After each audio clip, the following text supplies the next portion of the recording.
Pakeitė tiek, kad buvau iki tol toks, gal ne tiek, kad tylus, bet taip kuklesnis ir nedrįstantis savo nuomonės išsakyti ir nepasitikintis, gal ar nestipriai pasitikintis savim.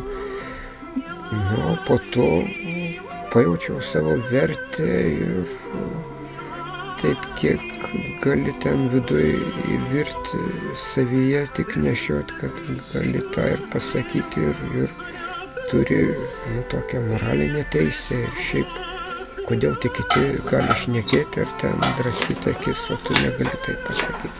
Ką galvoju, tokio pasitikėjimo įgijau savimi. Taip. Tai tačiau restorane atlikęs praktiką, o ne radio gamyklai.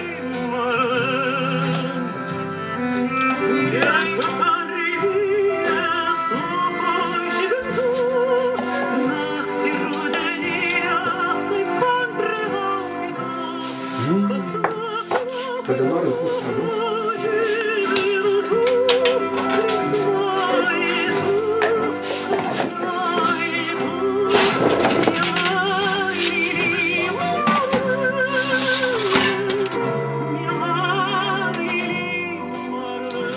Neišeiti, kol gausis homogenišką masę.